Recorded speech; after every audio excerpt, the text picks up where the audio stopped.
Hello students.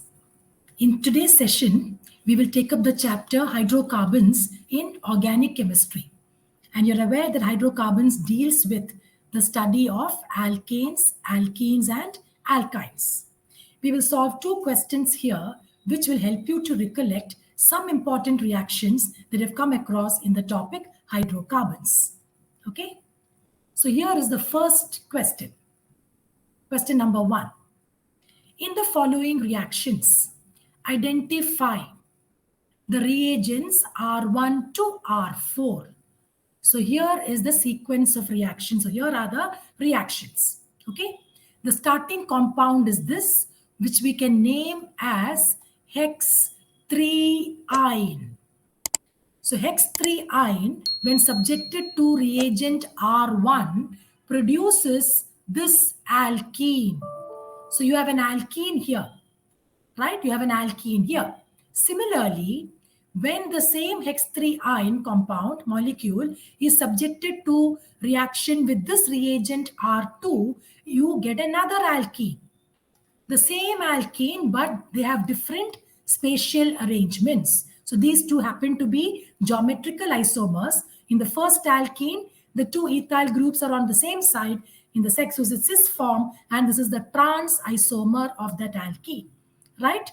In the third reaction, when hex 3-ine reacts with R3, you get a ketone, okay? And in the fourth reaction, when hex 3-ine reacts with the reagent R4, you get 2 molecules of propanoic acid, okay? Our task is to find out the identity of these 4 reagents from this list of options. So 4 rearrangements have been arranged. You have to choose which reagent matches R1, R2, R3 and R4. So here we have 4 reagents: hydrogenation or reaction with hydrogen gas in the presence of Lindlar catalyst. The next one is sodium in liquid ammonia. Next, ozonolysis, addition with ozone followed by hydrolysis in the presence of zinc. And then finally, the fourth reagent happens to be addition of water, hydration in the presence of sulfuric acid and mercuric sulfate. Okay, so we have to identify which is the appropriate reagent used in those reactions. Okay, so let's go back to the question. We have hex 3-ine. Let's write down the IUPAC names or the names of the 4 products stated here, shown here. You notice that the triple bond is converted to a double bond, right? So it's reduction happening, okay? And this is an alkene where the two ethyl groups are on the same side of the double bond. So this becomes cis hex 3-ene. The next product is trans hex 3-ene. The next product is hexane 3-one ketone. And here we have 3 carbon atom carboxylic acid from the 6 carbon initial compound propanoic acid. Okay, so let's study each of these reactions and identify what the reagents are. Okay, so let's go to the first reaction here. So I've written hex 3-ine here. The first 2 reagents, R1 and R2, produce isomers of the same alkene, geometrical isomers of the same alkene. So let's treat them together. Okay, now the first product is the cis isomer. So let me write down the structure of the cis isomer. All right, and this is R1, and the second product from R2 is the trans isomer. So where we have the C2H5 on opposite sides of the carbon-carbon double bond. This is the cis form of hex 3-ene, and this is the trans form of hex 3-ene. Okay, so now let's find out. Let's deduce. Now, you understand that this is reduction, right? So hydrogen gas is added here, or hydrogen atoms are added to the triple bond to give you the double bond. Okay, now Normally, when hydrogen gas is reacting, you have a catalyst. The usual catalyst used is platinum or palladium. They're highly reactive catalysts, strong catalysts, powerful catalysts. In the presence of palladium catalyst, for example, if hydrogen gas is added to this alkyne, you will not be able to isolate the alkene. You will get the final product of reduction, which is what? The corresponding alkane, which is hexane.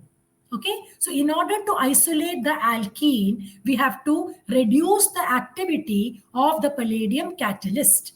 All right, and if we reduce, so here, one possible catalyst is the Lindlar catalyst, hydrogen gas in the presence of Lindlar catalyst. Okay, hydrogen gas in the presence of Lindlar catalyst. Now, what is this catalyst? So hydrogen gas in the presence of palladium, to reduce the activity of palladium or to inhibit the activity or deactivate palladium, it is supported on limestone, calcium carbonate, lead acetate, salt is also mixed, quinoline is also mixed. So all this will result in the reduction of the activity of palladium, and alkyne gets reduced to alkene. Alkene can be isolated. Now this is the constitution of Lindlar catalyst, right? And you've learned in the chapter hydrocarbons, namely in the context of preparation of alkenes from alkynes, Lindlar catalyst is used to prepare cis alkenes. Okay, to prepare cis alkenes, we make use of hydrogen, we add hydrogen gas in the presence of Lindlar catalyst. So what is R1? Hydrogen gas in the presence of this special catalyst. Okay, so that is the identity of R1 to get the cis alkene. To get the corresponding trans alkene, we make use of sodium metal dissolved in liquid ammonia. It involves free radical mechanism. We're not going to the depth of the mechanism, but this is the reagent used, or this is the reducing agent used to produce trans alkenes from alkynes. Okay, so now you know the identity of R1 and R2. Now let's move on to the third reaction. Okay, the third reaction involves the reaction of the conversion of the alkyne hex-3-ine to hexane 3-on C double bond O CH2 1 2 3 4 5 6. This is hexane 3-on, okay, which is nothing but C2H5 C double bond O CH2 C2H5 as stated in the question. Okay, now this again you're familiar. The conversion of an alkyne to a ketone involves the addition of water in the presence of sulfuric acid and mercuric sulfate, right? And this reaction involves tautomerism. So let's write down the reaction. Okay, let's write down the reaction here. So this on treatment, on adding water in the presence of sulfuric acid and mercuric sulfate. Okay, what happens? Now this is a symmetrical alkyne. The hydrogen and the OH can be added to any one of these two carbon atoms to give you the corresponding enol. So let's write down the product that we get here. CH3, CH2, CH. Triple bond becomes a double bond. To the other carbon atom, OH gets attached, and then we have the ethyl group on that carbon atom. Okay, so now what happens? So what have we got here? We have got enol, which is unstable. Why is it unstable? Because on this carbon atom, you have a double bond and an OH. This is en and this is all.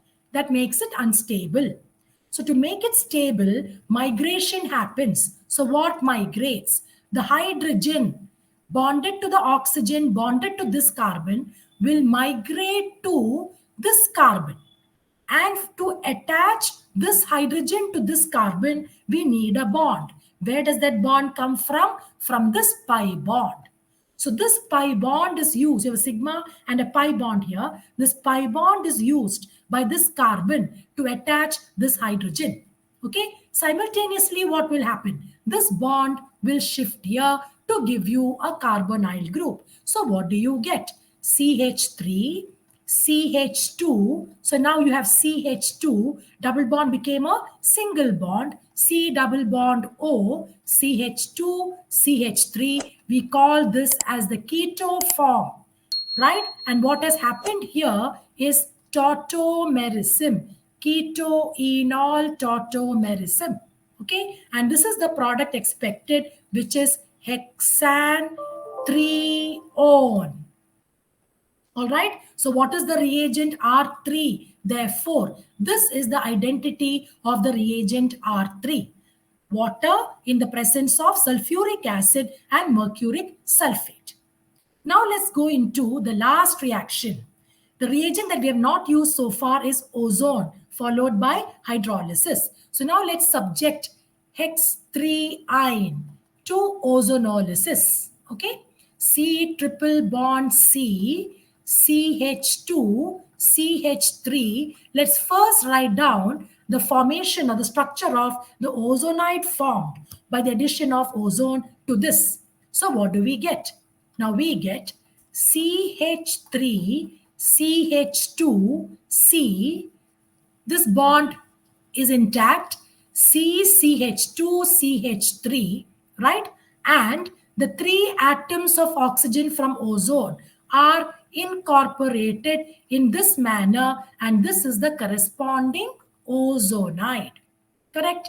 Now this ozonide is subjected to hydrolysis. When you subject this to hydrolysis, you will get H2O.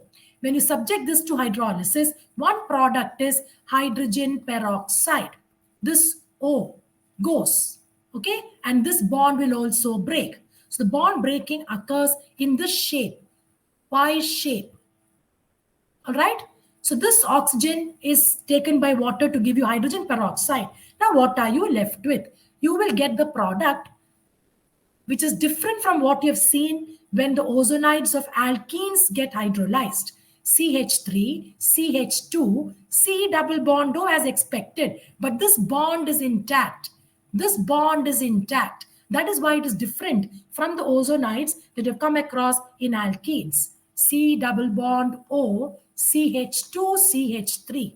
So what you've got here is a diketone. Right? You've got a diketone. On further hydrolyzing this, what happens? You will get the corresponding carboxylic acid. C double bond OH. This part will also give you the same carboxylic acid, which is what we are supposed to get, and that is propanoic acid. Okay? So this is how you carry out the reactions, and now we know the identity of each reagent. Let's make a list of all the reagents here. Yeah, so R1 corresponds to what? Hydrogen gas in the presence of this catalyst, Lindlar catalyst, right? R2 corresponds to sodium in liquid ammonia. R3 corresponds to, what does R3 correspond to? Addition of water in the presence of sulfuric acid and mercuric sulfate. And finally, R4 involves the addition of ozone followed by hydrolysis. So these are the identities of the 4 reagents. Now let's see which option matches this final conclusion. So let's go to the options. So here we have the options, right? So option C is the correct answer. R1, R2, R3, and R4 as listed here, right? So option C is the correct answer. Okay. Now let's move on to the next question. Now, which is an identification question. Okay. So let's read the question and familiarize ourselves with the question. A hydrocarbon A, formula C6H10, on reduction first gives B, C6H12, and finally gives C, C6H14. Okay, so partial reduction gives you B, complete reduction gives you C. All right, now A on subjecting to ozonolysis gives 2 molecules of D, okay, and 1 molecule of AE, which all of which are aldehydes. So D and E are all aldehydes. All right. Then B on oxidation, this one, C6H12 on oxidation with hot acidic potassium permanganate solution gives the acid F. So we have to deduce the structures of compounds A to F. All right. Now, let's focus on this particular step, which gives us some clue regarding the identity of the products of ozonolysis. 2 molecules of D, C2H4O, and 1 molecule of E, C2H2O. You are aware that from the products of ozonolysis, you can deduce the structure of the starting alkene. So that is what we're first going to do. So once we have the structure of A, we can easily deduce the structures of B, C, and also the carboxylic acid produced by the oxidation of B. Okay, so let's solve this question. So we have the first compound A, formula C6H10 on reduction first gives you B, C6H12 on further reduction gives you C, which is C6H14. Okay, now A on subjecting to ozonolysis will give you 2 molecules of C2H4O, which is D, and 1 molecule of C2H2O, which is E, right?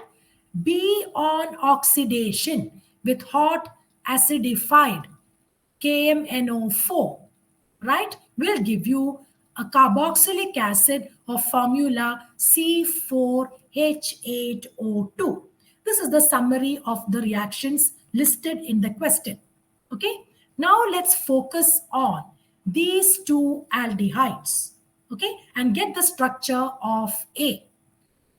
So the aldehyde with C2H4O can be none other than CH3CH double bond O. What is that? Ethanal or acetaldehyde. This is the only aldehyde with this formula C2H4O. So we have 2 molecules of D, CH double bond O. Right? Now this is D. Now what is E? E is nothing but C2H2O. It's an aldehyde. So we have 2 carbon atoms. In the same molecule, we have the aldehyde functional group. Okay, so we call this as glyoxal. Okay, how do we construct the structure of the alkene from here? Ignore the oxygens. Ignore these oxygens and connect these carbon atoms by the double bond. So now let's write down the resulting structure of the alkene. CH3CH. Okay, CH3CH, double bond CH. Double bond CH. Then that CH is bonded by single bond to this CH, which in turn is bonded to this CH by a double bond. So, single bond CH, double bond CH, and finally CH3 is attached to it. Now, this will be the structure identity of the starting alkene A. So what is the name of this compound? You'll notice that there are 6 carbon atoms. It matches the formula C6H10. So this would be, you have 1, 2, 3, 4, 5, 6. It's a diene, hexa 2, 4 diene. It's a symmetrical diene. This is the identity of A. All right. So what is B and what is C can be easily deduced. Correct. So this is about the reaction of ozonolysis. Okay. Now before we move on to B, C, and F, Let's write down this chemical reaction involved here. How do we get these as the products of ozonolysis? Okay, so let's write down. Let's start with the alkene, or maybe we can write it down in the previous board itself here. So we have this alkene. We are reacting this with ozone. So what is the structure of the corresponding ozonide? Right? Now we have two molecules of ozone required here because there are two carbon-carbon double bonds. So we write CH3, CH, CH, single bond CH, CH, CH3, and between the doubly bonded carbon atoms, the double bonds have been used to incorporate the 3 atoms of oxygen from each ozone molecule. So you have got a diozonide. When this diozonide is subjected to hydrolysis, so the bond breaking happens like this. Okay, these two oxygens will be lost as hydrogen peroxides. So what do we get? CH3, CHO. That is this fragment. Right? A similar fragment you get here also. CH3, CHO. Plus, you get another fragment here like this, which is the glyoxal. CH double bond O, CH double bond O, which is glyoxal.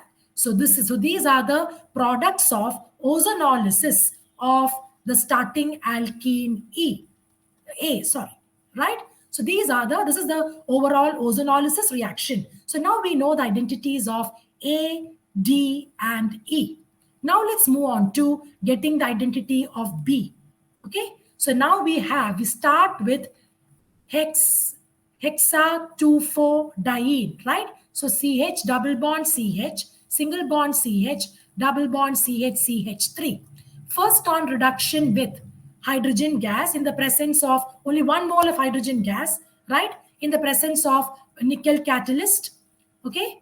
Nickel catalyst on heating, what happens? Only 1 mole of hydrogen has been used here. Or you can use any other catalyst here to ensure that only this carbon-carbon, any reducing agent, and carbon-carbon double bond is reduced to carbon-carbon single bond. You will get CH3, CH2, CH2, CH, double bond CH, CH3. This is the identity of B, which has a formula C6H12.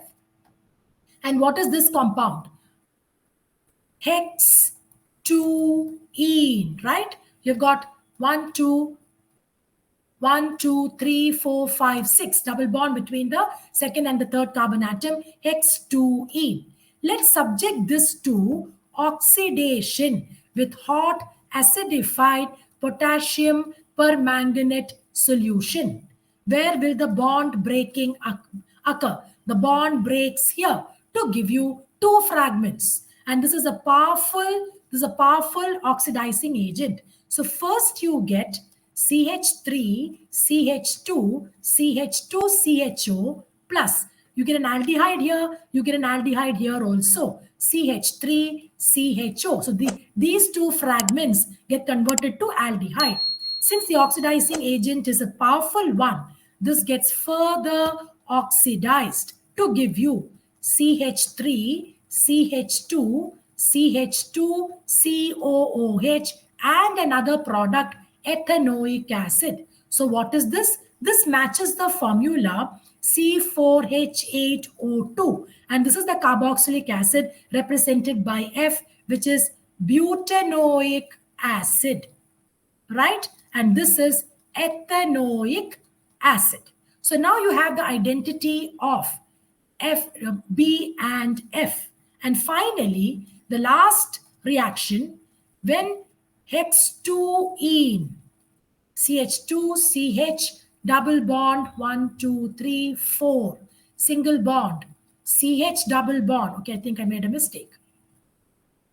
Here you have a double bond and CH2, CH3. Hex-2-ene is subjected to further reduction. Okay, so I'll just write plus H. Further reduction, what happens? You will get the final alkane, final product of reduction, which is an alkane, complete reduction. CH3, CH2, CH2, CH2, CH2CH3. This is the identity of the alkane, the compound C of formula C6H14. So you have 1, 2, 3, 4, 5, 6, and this is nothing but hexane, right? Hexane is the identity of this compound C. So in this manner, we have got the identities of all the compounds stated in the question, right? So A corresponds to hexa 2,4-diene, right? B corresponds to, what is B? B corresponds to hex 2-ene. C corresponds to hexane. And the structures you're aware of. And now we move on to D. D is the aldehyde ethanal or acetaldehyde. E is the aldehyde glyoxal, right? Or glyoxal. And then F is the carboxylic acid butanoic acid. Okay, so this is how we deduce the structures of the various representations listed in the question, A to F, and all the reactions have been explained and they justify the final conclusion. Hope by solving these two questions, you've been able to recollect and comprehend some important reactions that have come across in the topic hydrocarbons. Thank you.